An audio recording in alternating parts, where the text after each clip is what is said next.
विद्यार्थी मित्रांनो नमस्कार. सेतू अभ्यासक्रम इयत्ता 10वी इतिहास दिवस 12वा. प्रकरणाचं नाव आहे भारतीय लोकशाही समोरील आव्हाने. इयत्ता 10वीच्या राज्यशास्त्रातील 5वे प्रकरण भारतीय लोकशाही समोरील आव्हाने. अध्ययन निष्पत्ती विविध आव्हानांचे वस्तुनिष्ठ स्वरूप स्पष्ट करता येणे, अंतर्गत आव्हानांना तोंड कसे देता येते याचे विवेचन करता येणे आणि सेतू बांधणीसाठी इयत्ता 9वीतील प्रकरण क्रमांक 3 भारतापुढील अंतर्गत आव्हाने आणि अध्ययन निष्पत्ती भारतासमोरील अंतर्गत आव्हानांचा चिकित्सक अभ्यास करता येणे. एकात्मिक साध्यतेसाठी काही अध्ययन अनुभव कृती आपल्याला करायचे आहेत, तर बघूया काही बाबी आठवून. पहिला प्रश्न आहे, स्वातंत्र्यपूर्व काळात भारतासमोर कोणती आव्हाने होती? स्वातंत्र्यपूर्व काळामध्ये भारतामध्ये मोठ्या प्रमाणावर सामाजिक विषमता होती, आर्थिक विषमता होती. सावकारशाहीमुळे गरीब लोकांचे मोठ्या प्रमाणावरती आर्थिक शोषण होत होते, दडपशाही होती. देश मोठ्या प्रमाणावर दारिद्र्यामध्ये खितपत पडलेला होता. राष्ट्रीय ऐक्याचा अभाव होता. सामाजिक विषमतेच्या अंगाने स्पृश्यास्पृश्यता हा सामाजिक कलंक होता. अनेक अनिष्ट रूढी परंपरा हे अडसर होते आणि निरक्षरता मोठ्या प्रमाणावर होती. ही स्वातंत्र्यपूर्व काळातील भारतासमोरची मोठी आव्हाने होती. दुसरा प्रश्न, भारतासमोरील व्यक्ती स्वातंत्र्याविषयी कोणती आव्हाने तुम्हाला जाणवतात? व्यक्ती स्वातंत्र्याबद्दल अलीकडच्या काळामध्ये जर सूक्ष्मपणे तुम्ही निरीक्षण केलं, दैनंदिन घटनांचं अवलोकन केलं, त्यावर चिंतन केलं तटस्थपणे, तर आपल्या असं लक्षात येतं गेल्या काही वर्षांमध्ये व्यक्ती स्वातंत्र्याचा गैरवापर मोठ्या प्रमाणावर वाढलेला आहे. व्यक्ती स्वातंत्र्याच्या आडून काही उच्च शिक्षित लोक या देशातील युवा पिढीला भडकावण्याचं काम करतायत आणि राष्ट्रद्रोही कृत्य करायला प्रोत्साहित करतायत प्रत्यक्षपणे, असं आपल्याला लक्षात येईल जर वर्तमानपत्रांचं नियमितपणे वाचन केलं, रोज चालू घडामोडी आणि बातम्या जर बघितल्या, तर अधूनमधून या घटना डोक्यावर काढताना आपल्याला दिसत आहेत आणि ही अत्यंत चिंताजनक बाब आहे. व्यक्ती स्वातंत्र्याचा योग्य उपयोग झाला पाहिजे. लोकांना नॅचरली त्यांचं जे हक्क आहेत, जन्मतः प्रत्येक व्यक्तीला मिळालेले जे नैसर्गिक हक्क ज्याला आपण म्हणतो, ते हिरावून घेतले जाऊ नयेत. संपूर्ण स्वातंत्र्याची जी कल्पना भारताच्या संविधानामध्ये मांडलेली आहे, त्याचा आदर केलाच पाहिजे. ते प्रत्येक व्यक्तीला मिळाले पाहिजे. पण नागरिकांकडून व्यक्ती स्वातंत्र्याचा गैरवापर होता कामा नये. या संदर्भात गरज पडली तर सरकारने कायद्यात दुरुस्ती देखील करायला हवी. कारण राष्ट्र प्रथम, राष्ट्राची सुरक्षा आणि राष्ट्रीय ऐक्य या दोन मुद्द्यांवर कोणत्याही प्रकारची तडजोड कोणत्याही सरकारने केली जाऊ नये. सरकारे येतात जातात, राजकीय पक्षांना सत्तांतर होत असतं, लोकशाहीमध्ये ते अपेक्षित आहे. मात्र सत्ता कुणाचीही असली तरी राष्ट्रीय ऐक्य याच्याशी आणि राष्ट्रीय सुरक्षेशी कोणत्याही प्रकारची तडजोड केली जाऊ नये, ही महत्त्वाची बाब आहे. तेव्हा व्यक्ती स्वातंत्र्याचा गैरवापर सध्या जो होताना दिसतो आहे, ही चिंताजनक बाब थांबली पाहिजे. तिसरा प्रश्न आहे, भारतासमोरील विषमतेची आव्हाने कोणती? भारतासमोर स्वातंत्र्यपूर्व काळापासून मी जसं मगाशी सांगितलं आहे, सामाजिक विषमता स्वातंत्र्यपूर्व काळात पण होती, आजही ती पूर्णपणे मिटलेली आहे असं म्हणणं धाडसाचं ठरेल. आजही मोठ्या प्रमाणावरती सामाजिक विषमता दिसून येते आहे. किंबहुना स्वातंत्र्यानंतरच्या काळामध्ये ती कमी होण्याऐवजी अनेक ठिकाणी ती वाढलेली दिसून येते. आर्थिक विषमता, प्रादेशिक विषमता या बाबी ही आव्हाने आहेत. त्यानंतर चौथा प्रश्न, भारतासमोर जनतेच्या शासनातील सहभागाविषयी कोणती आव्हाने आहेत? अनेक ठिकाणी मतदानाच्या वेळी सार्वत्रिक निवडणुकांमध्ये, मग ते विधानसभेच्या निवडणुका असतील अथवा लोकसभेच्या निवडणुका असतील, आजही काही घटक मतदानामध्ये सक्रियता दाखवत नाही. त्यांचा जो निरुत्साह आहे ही चिंतेची बाब आहे.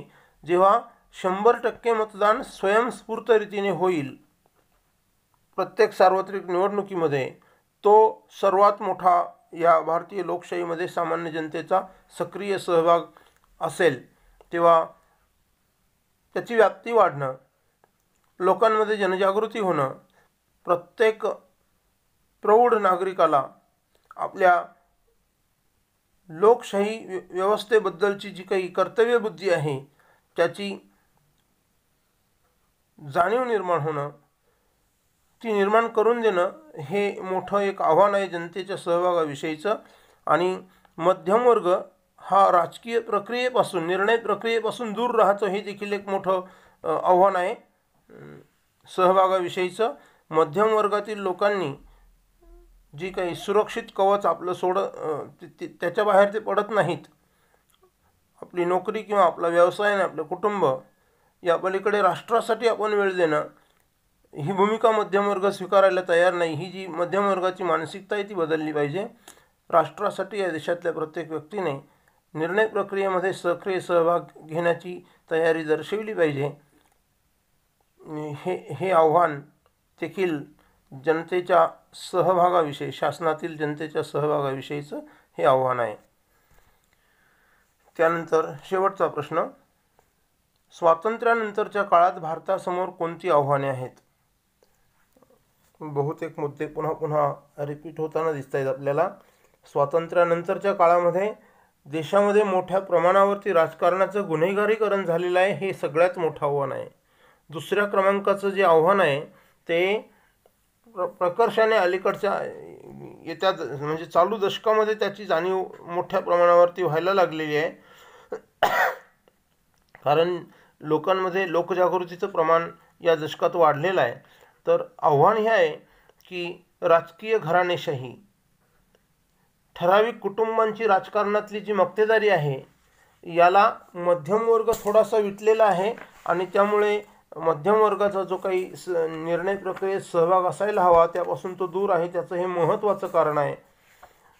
तुम्ही जर इयत्ता 10वीचं इतिहासाचं शेवटचं प्रकरण जे आहे, 5वं प्रकरण, भारतीय लोकशाही समोरील आव्हाने, पृष्ठ क्रमांक 98वरती तुम्हाला चिंतन करायला भाग पाडलेला आहे.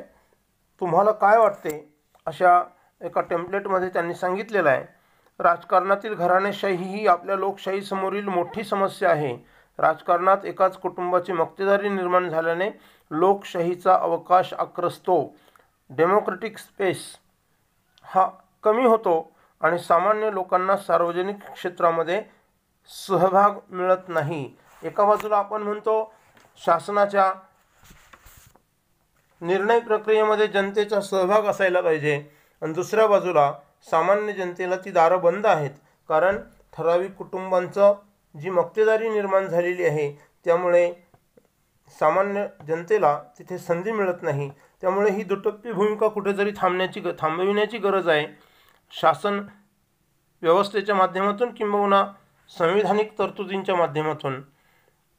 त्यानंतर भ्रष्टाचार ही फार मोठी कीड आहे. सध्याचं सरकार आणि घटक राज्यांमधील सरकारे, केंद्र सरकार आणि घटक राज्यांमधील सरकारे, विविध राज्यांमधील सरकारे भ्रष्टाचाराच्या निर्मूलनासाठी मोठ्या प्रमाणावर प्रयत्न करताना दिसत आहेत. परंतु हे काम ठराविक घटक राज्यांमध्येच होताना दिसत आहे. अनेक घटक राज्यांमध्ये मोठ्या प्रमाणावरती भ्रष्टाचार आजही सुरू आहे. केंद्र सरकारच्या वतीने जरी प्रयत्न सुरू असले तरी ते तोकडे पडत आहेत. कारण सातत्याने अधूनमधून मोठ्या भ्रष्टाचारांची प्रकरणे समोर येत आहेत. नक्षलवाद या समस्येने प्रचंड उग्र रूप धारण केलेला आहे. आणि आता हा नक्षलवाद केवळ दुर्गम भागापुरता मर्यादित राहिला नसून शहरी भागातील उच्च शिक्षित, उच्च विद्या विभूषित लोक देखील पडद्याआडून नक्षलवादाचं समर्थन करताना काही पुरावे समोर येत आहेत. वर्तमानपत्रातून आपण ते वाचतोय, इलेक्ट्रॉनिक मीडियामधून पण आपण ते पाहतोय. ही अत्यंत चिंतेची बाब आहे. कारण मघाशी मी जे म्हणालो, राष्ट्रीय सुरक्षा आणि राष्ट्रीय ऐक्य या दोन बाबींशी कोणत्याही प्रकारची तडजोड कोणत्याही सरकारने कधीच करू नये, आणि जर केली तर अशा सरकारला जनता क्षमा करणार नाही. हे देखील आता या देशातल्या सामान्य लोकांची ही मानसिकता बनत चाललेली आहे. कारण या नक्षलवादामुळे मोठ्या प्रमाणावरती विकासाला खीळ बसलेली आहे. विशिष्ट प्रदेशांमध्ये दहशतवाद ही देखील मोठी समस्या आहे. भारत दहशतवादाचा मोठा बळी आहे हे आपण सातत्यानं पाहत आलो. आपल्या देशाची भौगोलिक स्थिती आणि शेजारी देशांमधून सातत्यानं, प्रामुख्याने पाकिस्तानमधून, पाकिस्तानच्या भूमीचा भारतातील अंतर्गत शांतता भंग करण्यासाठी सातत्याने जाणीवपूर्वक केला जाणारा वापर, आणि यासाठी भारतातील काही राष्ट्रद्रोही घटक जे पाकिस्तानबरोबर हातमिळवणी करतात आणि जे दहशतवादाच्या या अत्यंत विकृत प्रक्रियेमध्ये सहभाग घेतात, अशा लोकांमुळे देशाची मोठ्या प्रमाणावर हानी होते, जीवितहानी होते, वित्तहानी होते आणि विकासाला खीळ बसते. आर्थिक व सामाजिक विषमता ही सगळ्यात मोठी डोकेदुखी आहे. देशातील सगळ्यात मोठं आव्हान, अन्य आव्हानही त्याचं मूळच हे आहे की देशामध्ये आर्थिक विकास हा संतुलित असायला हवा. जे घटक आर्थिकदृष्ट्या मागे पडलेले आहेत त्यांच्या उन्नतीसाठी सरकारने आखलेल्या योजनांची प्रामाणिकपणे जर अंमलबजावणी झाली, त्यात पारदर्शकता आली, तर यामध्ये मोठ्या प्रमाणावरती आपल्याला भरीव कार्य करता येईल. सध्याचं सरकार तसं करताना काही प्रमाणात दिसतं आहे, आणि म्हणून सामान्य लोकांना थोडा आशेचा किरण सापडलेला वाटतो त्या लोकांच्या बोलण्यावरून. मात्र आर्थिक आणि सामाजिक विषमता ही मिटवता आली पाहिजे. आज 1947 पासून 2021पर्यंत देशाने दमदार अशी सार्वभौम राष्ट्राची वाटचाल केलेली आहे. जगामध्ये भारतीय लोकशाहीबद्दल आदराने बोललं जातं, हे सत्य देखील आहे. तरी देखील देशामधल्या आर्थिक आणि सामाजिक विषमतेचं आव्हान आजही कायम आहे. विषम स्वरूपाचा प्रादेशिक विकास हे देखील एक मोठं आव्हान आहे. विविध प्रकारची सरकारं वेगवेगळ्या राज्यांमध्ये काम करताना आपल्याला हे लक्षात येतं. राज्याची गोष्ट सोडून देऊया, एखाद्या जिल्ह्यामध्ये, एखाद्या आपल्या स्वतःच्या जिल्ह्याचं उदाहरण घ्या. विशिष्ट भागामध्ये विकास खूप झालेला दिसतो, तर विशिष्ट भागाकडे मोठ्या प्रमाणावर दुर्लक्ष झालेलं दिसतं. नाशिक जिल्ह्याचं उदाहरण घेऊया. नाशिक जिल्ह्यातला सर्वाधिक विकास हा निफाड तालुक्यामध्ये दिसून येतो. गोदावरीच्या खोऱ्यामध्ये सिंचन व्यवस्था सर्वाधिक आहेत. संपूर्ण तालुका बागायतदार आहे.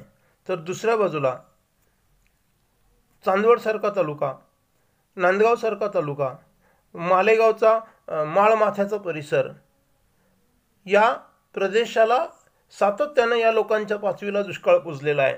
तर ही जी विकासातली विषमता आहे ही अत्यंत घातक आहे. भौगोलिक समस्या असू शकतील, प्राकृतिक समस्या असू शकतील, त्यावर मात करीत सर्व ठिकाणच्या लोकांना समान विकासाची संधी देणं हे सरकारचं दायित्व आहे. ते सरकारने निभावलं पाहिजे. विषम स्वरूपाचा प्रादेशिक विकास होणार नाही. जे कोणतं सरकार सत्तेत असेल त्यांनी याची भूमिका प्रामाणिकपणे पार पाडली पाहिजे. नाहीतर हे आव्हान वाढतच जाणार आणि त्यातून मग अशांतता निर्माण होते. मग सामाजिक सद्भाव, सलोखा धोक्यात येतो. हे घडू नये यासाठी विकासाची समान संधी मिळणं महत्त्वाचं आहे. गेल्या वर्षभरामध्ये संपूर्ण देश जे बघतोय ते अत्यंत हैराण करणारी गोष्ट आहे. आंदोलनांचा गैरवापर, सरकारने केलेल्या कृषी कायद्यांमुळे एका विशिष्ट राज्यामध्येच हे आंदोलनाचं लोण का पसरलं आणि ते आंदोलन करताना ते देशाच्या राजधानीमध्ये करून त्या राजधानीमध्ये राहणाऱ्या लोकांना, नागरिकांना याचा त्रास का दिला जातोय हे न सुटणारं कोडं या देशातील जनतेसमोरचं. तेव्हा हा आंदोलनांचा जो गैरवापर आहे, एवढ्या मोठ्या कोविड-19च्या आपत्तीमध्ये जेव्हा त्या ठिकाणी दिल्लीमध्ये मोठ्या प्रमाणावरती कोविड-19 विषाणूची लाट पसरली, तेव्हा आंदोलनकारी सगळे गायब झाले. आणि जेव्हा पुन्हा परिस्थिती थोडी पूर्ववत होते, तेव्हा ते सर्व पुन्हा आणखी तिथे येतात, चर्चेचा मार्ग नाकारतात. अशा रीतीने आणि गेल्या स्वातंत्र्य दिनाच्या दिवशी दिल्लीमध्ये जे काही घडलं त्याचं कोण समर्थन करील नागरिक म्हणून? तर हे आंदोलनांचा गैरवापर हे नवीन आव्हान उभं राहत आहे. अभिव्यक्ती स्वातंत्र्याच्या आडून काही उच्च विद्याविभूषित लोक राष्ट्रविरोधी कारवाया करतायत, नक्षलवाद्यांचं समर्थन करताय. ही बाब देखील चिंताजनक आहे. हे आणखी एक मोठं आव्हान नागरिक क्षेत्रामध्ये नक्षलवाद जो घुसू पाहतोय, प्रवेश करू पाहतोय, हे मोठं आव्हान आहे. त्यामुळे शांततेला मोठा धोका निर्माण होण्याची भीती वाटते.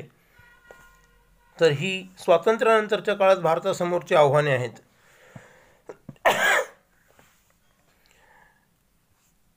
मदत हवी का? इयत्ता 9वी इतिहास व राज्यशास्त्राचं क्रमिक पाठ्यपुस्तक यातल्या काही कृती आपण करूया. आपण भारतातील अंतर्गत आव्हाने हे प्रकरण इयत्ता 9वीच्या इतिहासामध्ये अभ्यासलेलं आहे. पंजाबमधील असंतोष या आधारे कालरेषा पूर्ण करायला सांगितलेली आहे. 1973मध्ये अकाली दलाने आनंदपूर साहिब ठराव मंजूर केला होता आणि या आनंदपूर साहिब ठरावाद्वारे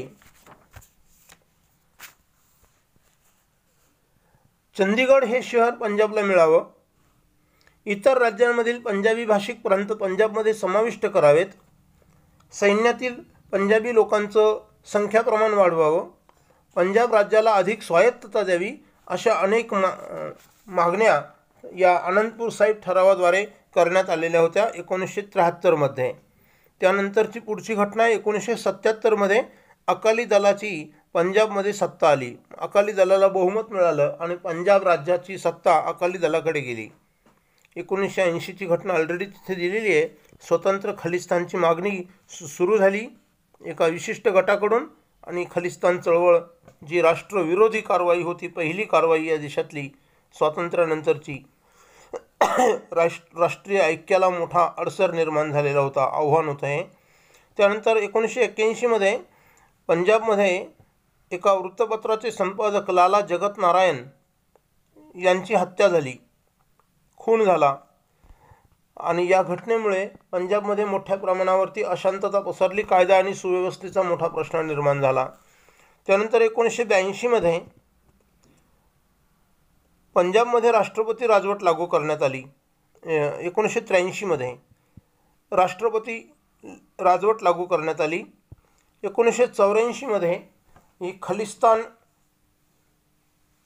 वाद्यांची जी चळवळ आहे, दहशतवादी चळवळ, हिचं संपूर्ण निर्मूलन करण्यासाठी, उच्चाटन करण्यासाठी तत्कालीन भारताच्या पंतप्रधान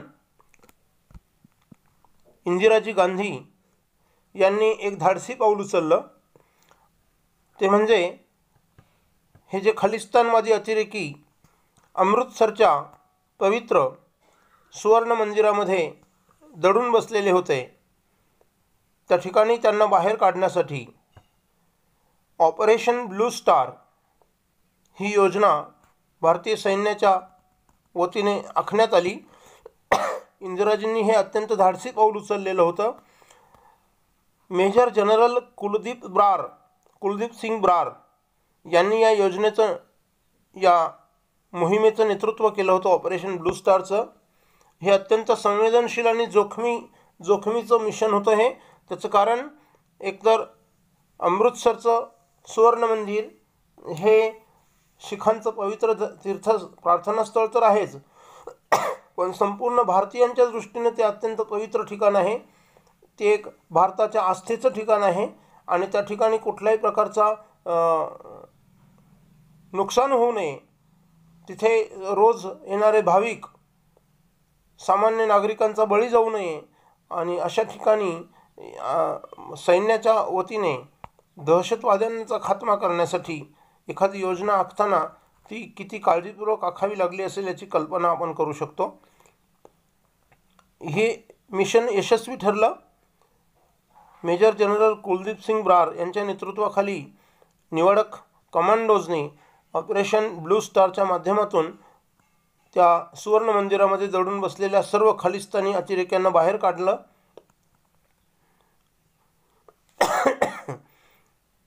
ही घटना 1984 मध्ये घडली. याची फार मोठी किंमत नंतर देशाला मोजावी लागली, कारण 84च्या ऑक्टोबरच्या शेवटच्या दिवशी स्वर्गीय इंदिराजी गांधी यांची हत्या झाली आणि देशाचं न भरून निघणारं नुकसान झालं. 1986 मध्ये पुन्हा ऑपरेशन ब्लॅक थंडर ही मोहीम राबवावी लागली होती. तर अशा रीतीने पंजाबमधील असंतोष या मुद्द्याच्या आधारे ही कालरेषा आहे. 77, 80, 81, 83, 84 आणि 1986. तर अशा रीतीने ही कालरेषा दिलेली आहे, ज्याचं स्पष्टीकरण आपण बघितलं. त्यानंतर दुसरी कृती, भारतातील विकसित व अविकसित प्रदेश पुढील तक्त्यात दर्शवा. आपण भारताच्या नकाशाचं वेळोवेळी निरीक्षण केलेलं असेलच, 8वीत पण 9वीत पण.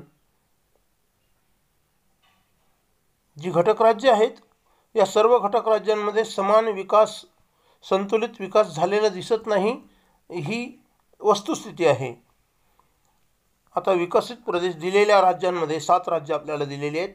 1 आसाम, 2 महाराष्ट्र, 3 ओडिशा, 4 गुजरात, 5 पंजाब, 6 बिहार आणि 7 तामिळनाडू. या ठिकाणी आपल्याला या कृतीमध्ये 7 घटक राज्य दिलेली आहे. यातले विकसित प्रदेश कोणते आहेत? महाराष्ट्र, तामिळनाडू, गुजरात आणि पंजाब. ही 4 घटक राज्ये ही विकसित प्रदेश म्हणून ओळखले जातात.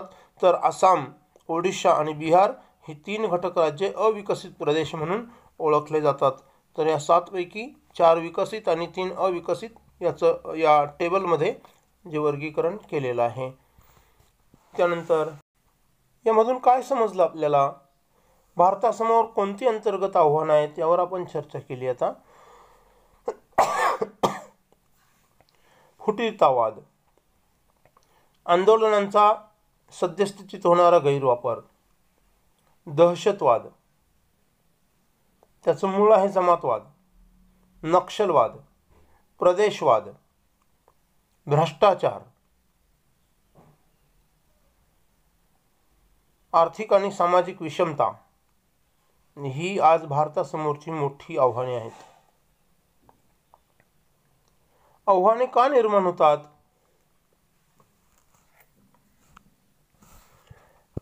आव्हाने निर्माण होण्याचं सर्वात पहिलं कारण आर्थिक विषमता, सामाजिक विषमता.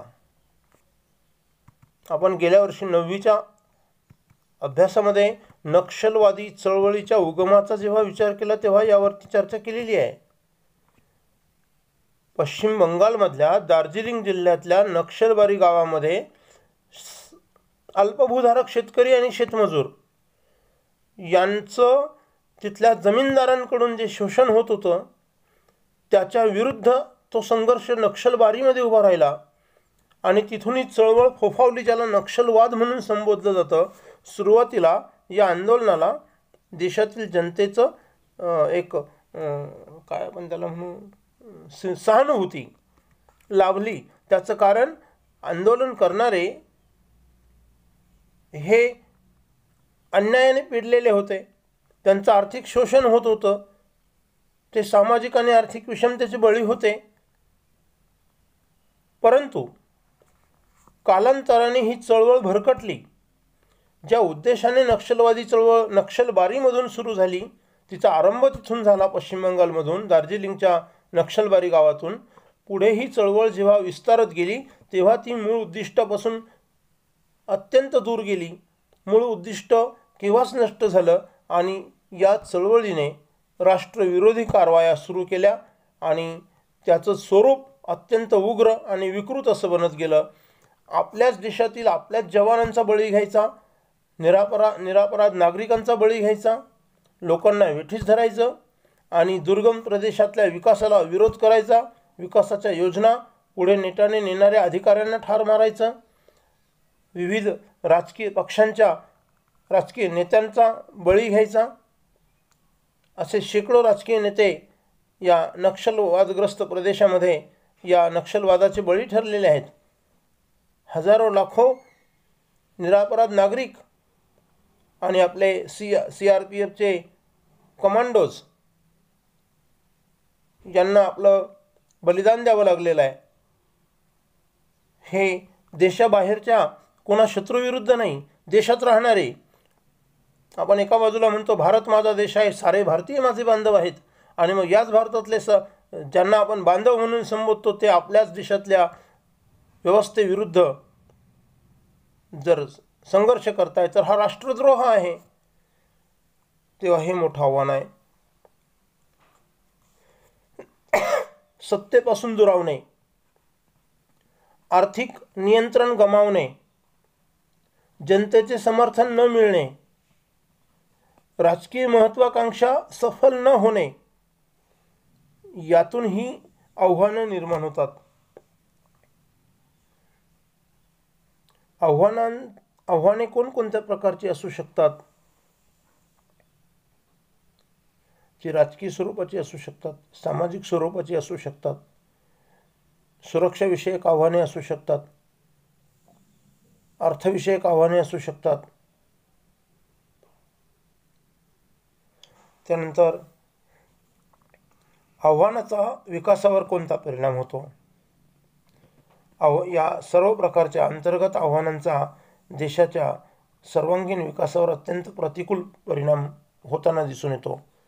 सर्वांगीण विकास खुंटतो, राष्ट्रीय संपत्तीचं नुकसान होतं, लोक विकासापासून वंचित राहतात, राष्ट्रीय ऐक्य धोक्यात येतं. या आव्हानांचं निराकरण कसं करता येईल? या सर्व आव्हानांचं निराकरण करायचं असेल तर सर्वात प्रशस्त मार्ग आहे चर्चेचा. ज्यांना समस्या आहे अशा घटकांनी सरकारसमोर आमनेसामने बसून चर्चा केली पाहिजे. देश वेठीस धरता कामा नये. त्यानंतर विकासाचं सर्वसमावेशक धोरण राबवणं गरजेचं आहे. विशिष्ट भागामध्ये विकास आणि विशिष्ट भागाकडे दुर्लक्ष अशा प्रकारची वृत्ती कोणत्या सरकारची नसावी. जनतेच्या निर्णय प्रक्रियेमध्ये सर्व लोकांचा, समाजाच्या सर्व स्तरातील सर्व लोकांचा उत्स्फूर्त आणि सक्रिय सहभाग असणं गरजेचं आहे. सार्वत्रिक निवडणुकांमध्ये स्वयंस्फूर्तीने 100% मतदान नागरिकांनी जेव्हा करतील तेव्हा या देशाच्या लोकशाहीचा तो सुवर्ण दिवस असेल. तर अशा रीतीने आपल्याला आव्हानांचं निराकरण करता येईल. त्याचबरोबर या देशाच्या लोकशाही व्यवस्थेमध्ये काही सुधारणा देखील झाल्या पाहिजेत. उदाहरणार्थ राईट टू रिकॉल याची तरतूद भारताच्या संविधानामध्ये झाली पाहिजे. जो लोकप्रतिनिधी लोकांनी निवडून दिल्यानंतर त्या मतदारसंघातील नागरिकांना दिलेल्या आश्वासनांची पूर्ती करताना दिसत नाही, असं त्या मतदारसंघातील नागरिकांच्या जर लक्षात आलं तर त्यांनी राष्ट्रपतींना किंवा राज्यपालांना लेखी सह्यांचं निवेदन दिल्यानंतर 50%हून अधिक मतदारांनी अशा मतदारसंघातल्या जर असं निवेदन दिलं तर अशा लोकप्रतिनिधीला माघारी पाठविण्याचा निर्णय राज्यपालांना विधानसभेमध्ये आणि राष्ट्रपतींना लोकसभा राज्यसभेमध्ये घेता आला पाहिजे. अशा प्रकारची संविधानिक तरतूद या देशामध्ये असण्याची नितांत गरज आहे. याला राईट टू रिकॉल म्हणून संबोधलं जातं. हे असणं गरजेचं आहे. तेव्हा प्रशासकीय गतिमानता निर्णय प्रक्रियेतली गतिमानता आणि हे जनतेला निर्णय प्रक्रियेत सक्रिय सहभागी करून घेण्याचा एक माध्यम आहे। तेव्हा राईट टू रिकॉलची व्यवस्था भारताच्या संविधानामध्ये असणं गरजेचं आहे। नक्षलवाद म्हणजे काय? स्वाध्याय आणि मूल्यमापनासाठीचा प्रश्न विचारलेला आहे। मी मगाशी पण बोललो, पश्चिम बंगालमधील दार्जिलिंग जिल्ह्यातील नक्षलबारी येथून अल्पभूधारक शेतकरी आणि शेतमजुरांनी त्यांच्यावरील अन्याय आणि शोषण याच्या निषेधार्थ शेत जमिनींभोवती लाल झेंडे रोवून पिकांचा ताबा घेण्याचा व तो प्रदेशमुक्त प्रदेश म्हणून घोषित करण्याच्या कृतीला नक्षलवादी चळवळ म्हणून संबोधलं जातं। पुढे मात्र ही चळवळ उद्दिष्टांपासून भरकटली आणि राष्ट्रद्रोही चळवळ बनली। ही आजची वस्तुस्थिती आहे या चळवळीबद्दलची। भारतातील नक्षलवादी क्षेत्रे कोणती आहेत? पश्चिम बंगालपासून केरळपर्यंतचा असा एक विशिष्ट पट्टा आहे भारतीय भूक्षेत्रातला। यामध्ये पश्चिम बंगाल,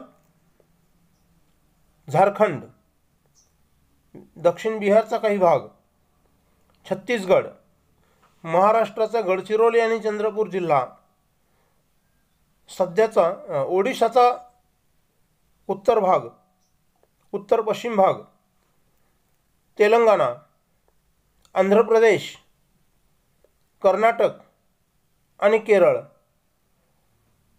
हा संपूर्ण प्रदेश हा नक्षलग्रस्त प्रदेश म्हणून ओळखला जातो। त्यानंतर जमातवादाचा कोणता परिणाम होतो? जमातवादामुळे व्यापक राष्ट्रीय हिताचा विसर पडतो, भिन्न धर्मीयांमध्ये परस्पर संशय निर्माण होतो आणि त्यातून सामाजिक व राष्ट्रीय ऐक्याला बाधा निर्माण होते। अधिक सरावासाठी काही कृती दिलेल्या आहेत। प्रदेशवाद म्हणजे काय ते सांगून त्याचा देशावर कोणता परिणाम होतो? स्वतःच्या प्रदेशाविषयी अवाजवी अभिमान बाळगणे आणि इतर प्रदेशांना कनिष्ठ किंवा कमी लेखणे म्हणजे प्रदेशवाद।